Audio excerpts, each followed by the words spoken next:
Hi, good morning everyone. So మనకి family law 1 ఇక్కడ మీరు యూనిట్ 1లో marriage and kinship marriage and కిన్షిప్లో సిలబస్ ఏముంది? 1.1లో evolution and marriage and family. Next 1.2లో రోల్ ఆఫ్ రిలీజియన్. 1.3లో types of family based upon. Next 1.4లో అప్లికబిలిటీ ఆఫ్ లా. తర్వాత who is Muslim, who is Hindu. Okay, so syllabus ఒకసారి check చేసుకోండి. Video pass చేసి మీరు సిలబస్ అంతా కూడా చెక్ చేసుకోవచ్చు. నెక్స్ట్ సబ్జెక్ట్లోకి మనం వెళ్తే, సో పీపీటీ ప్రజెంటేషన్ ద్వారా ఈ సబ్జెక్ట్ ఎక్స్ప్లెయిన్ చేయడానికి ట్రై చేస్తాను. సో నాకు అర్థమైంది, నా ఓన్గా చెప్తున్నాను. ఇది ఏ మెటీరియల్ కాపీ చేసింది, లేకపోతే ఇంకేదో కాదు. ఓకే, సో ఇక్కడ మీరు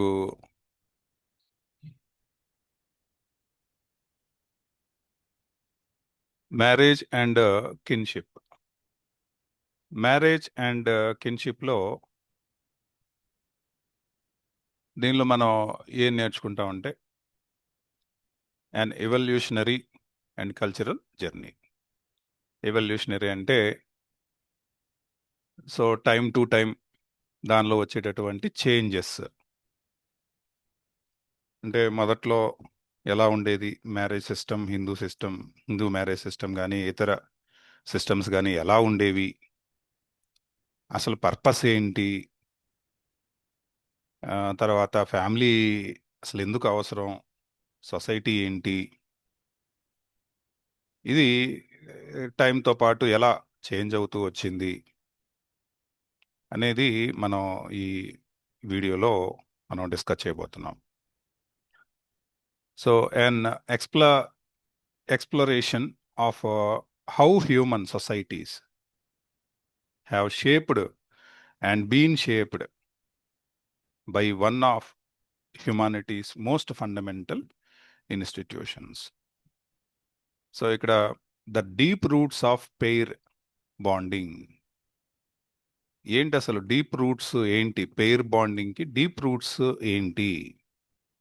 ఇక్కడ మనకి ఈ మ్యారేజ్ అనేది, అంటే వివాహం అనేది ప్రపంచంలో దాదాపు అన్ని సమాజాల్లో కూడా కనిపించేటటువంటి ఒక సాధారణ సామాజిక కల్చర్, సామాజిక వ్యవస్థ.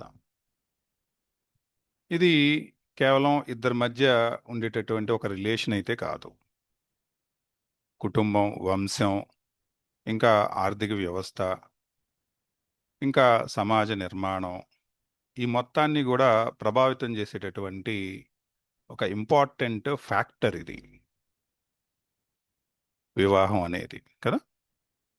సో ఈ వ్యవస్థ అసలు ఎలా, దీని పుట్టుక ఎక్కడ స్టార్ట్ అయింది? ఇప్పుడు ప్రాచీన కాలంలో అంటే ఏన్షియంట్ టైంలో ప్రారంభమయ్యి టైంతో పాటు కాలక్రమేణా మరి దీనిలో ఎవల్యూషన్ అనే మార్పులు అనేవి వస్తూ వచ్చినాయి. సో మొదట్లో ప్రీహిస్టారిక్ ఆరిజిన్స్ ఈ ప్రీహిస్టారిక్ ఆరిజిన్స్లో ఏం జరిగింది, అలా అప్పుడు ఎలా ఉండేది? స్టోన్ ఏజ్, ప్రాచీన కాలంలో అంటే ఓల్డెన్ స్టోన్ ఏజ్లో మనుషులు ఏం చేస్తూ ఉండేవాళ్ళు? వేట, వాళ్ళకి అదే కదా కావాల్సింది, ఫుడ్ కోసం వేట. ఇంకా మరి ఆ టైంలో వివాహం అనేది ఒక జీవన విధానాన్ని, అంటే లైఫ్ సైకిల్ని, జీవన విధానాన్ని క్రమబద్ధీకరించేటటువంటి ఒక సాధనంగా ఉండేది. ఏంటి జీవన విధానం ఏంటి అంటే పిల్లల పెంపకం, చైల్డ్ రీరింగ్, రోజువారీ పనుల డిస్ట్రిబ్యూషను, విభజన, రోజువారీ పనులు విభజించుకోవటం, తర్వాత వాళ్ళ అసోసియేషన్ అంటే ఐ మీన్ ఇక్కడ సమూహం అంటే ఒక 100 మంది, ఓ 200 మందిలో వాళ్ళలో ఒక స్టెబిలిటీ కోసం, స్థిరత్వం కోసం, సమూహంలో ఒక స్థిరత్వం కోసం ప్రీహిస్టారిక్ ఆరిజిన్లో మనకి మ్యారేజ్ అనేది స్టోన్ ఏజ్ టైంలో అవసరమైంది.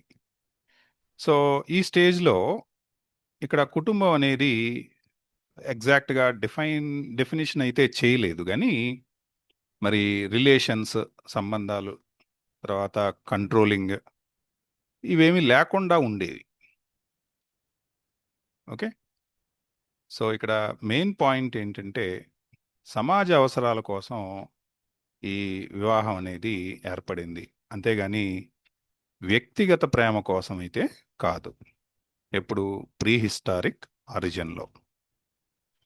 తర్వాత క్లాన్ స్ట్రక్చర్స్. క్లాన్ స్ట్రక్చర్స్ అంటే తర్వాత ఏమైంది, క్లాన్ స్ట్రక్చర్ వచ్చింది. మనుషులు చిన్న చిన్న గ్రూప్స్గా, క్లాన్స్గా, క్లాన్ అంటారు, సమూహాలు. క్లాన్స్ అంటే సమూహాలు, సమూహాలుగా జీవించటం మొదలుపెట్టారు. ఈ దశలో వివాహం అనేది ఒక ముఖ్యమైనటువంటి సామాజిక సాధనంగా మారింది. ఒక క్లాన్ నుండి మరొక క్లాన్కు వివాహం చేయడం ద్వారా కొత్త సంబంధాలు ఏర్పడేవి. సమాజంలో సహకారం మరియు సెక్యూరిటీ, భద్రత అనేది బాగా పెరగటం జరిగింది. సో దీన్ని ఇంటర్ క్లాన్ మ్యారేజ్ అని అంటారు.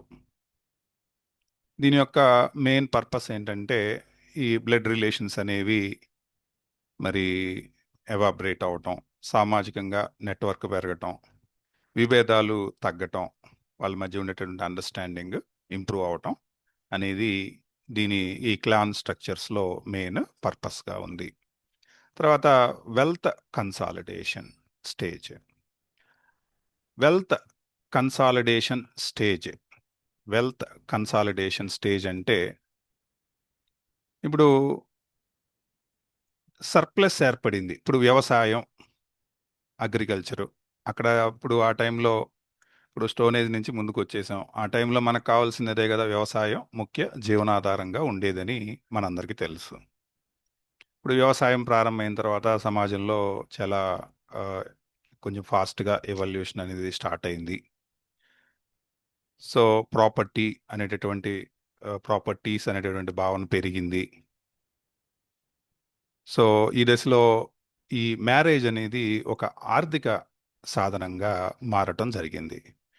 కుటుంబాస్తిని కాపాడుకోవటం, సంపదను ఒకే కుటుంబంలో ఉంచటం, వారసత్వాన్ని నియంత్రించటం. సో ఇక్కడి నుంచి మనకి పితృస్వామ్య వ్యవస్థ అనేది బలపడింది. వారసత్వ చట్టాలు అభివృద్ధి చెందటం జరిగినాయి. తర్వాత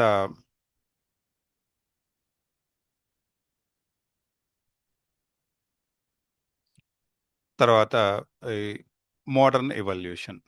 సో మోడర్న్ ఎవల్యూషన్లో, ఆధునిక కాలంలో వివాహం యొక్క ముఖ్య ఉద్దేశం మారింది. ఇది choice marriage, love marriage, equality between spouses.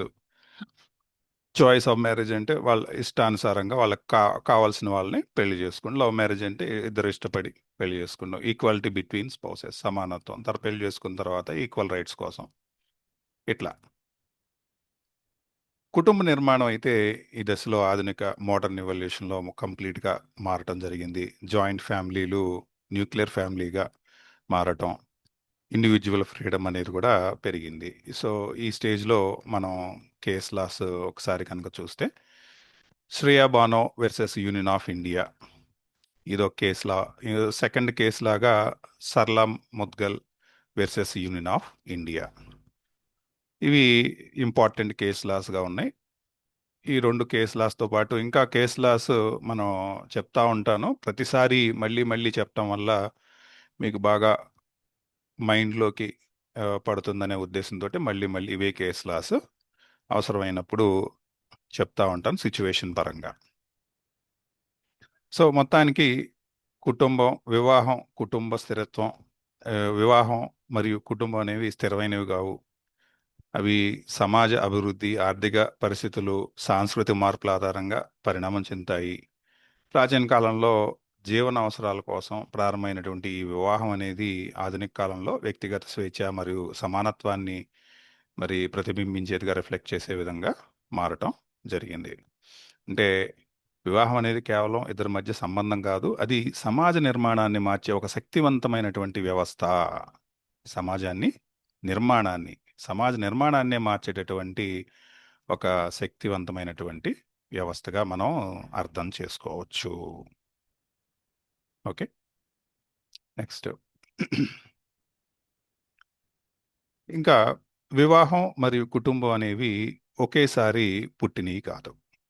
ఇవి మనిషి జీవన విధానం ఎలా మారిందో దాని ప్రకారం క్రమంగా అభివృద్ధి చెందడం జరిగింది. ముఖ్యంగా హంటర్ గ్యాదరర్ సొసైటీ నుంచి అగ్రేరియన్ సొసైటీ వరకు వచ్చినటువంటి చేంజెస్ని ఈ చేంజెస్ అనేవి దీనికి రీజన్ అవుతున్నాయి. సో వేట, సేకరణ, so hunter gatherer stage. So ఈ స్టేజ్లో ఏం జరిగిందంటే ఈ దశలో మనుషులు స్థిరంగా ఒక చోట ఉండేవాళ్ళు కాదు. వాళ్ళు మరి ఎక్కడ ఆహారం దొరుకుతుందో అక్కడికి వెళ్తూ జీవించేవాళ్ళు. కొంతమంది నదుల పక్కన, కొంతమంది పర్వత ప్రాంతాల్లో, కొంతమంది మరి ఫార్మింగ్ పైన జీవించే వాళ్ళు, వ్యవసాయం పైన జీవనాధారంగా ఉన్నవాళ్ళు మరి మైదానాలలో, కొంతమంది ఎత్తైన మైదానాలలో, పీట భూములలో, కొంతమంది ఎడారులలో, ఇట్లా వాళ్ళకి అనుగుణంగా జీవించటం మొదలుపెట్టారు. మరి ఇలా జీవన విధానాలు ఇలా ఉన్నప్పుడు ఈ వివాహం యొక్క పాత్ర ఏంటి అనేది చూద్దాం. వివాహం ఒక ఫార్మల్ ఇన్స్టిట్యూషను కాదు. ఇది ఇంటర్ గ్రూప్ రిలేషన్స్ ఏర్పడటానికి ఉపయోగపడింది. పురుషులు మరియు మహిళలు కలిసి పనిచేసి జీవిస్తూ ఉండేవాళ్ళు. సో వీళ్ళ సర్వైవల్ అనేది వీళ్ళ ప్రధాన జీవన పోరాటం. సర్వైవల్ అంటే జీవన పోరాటం.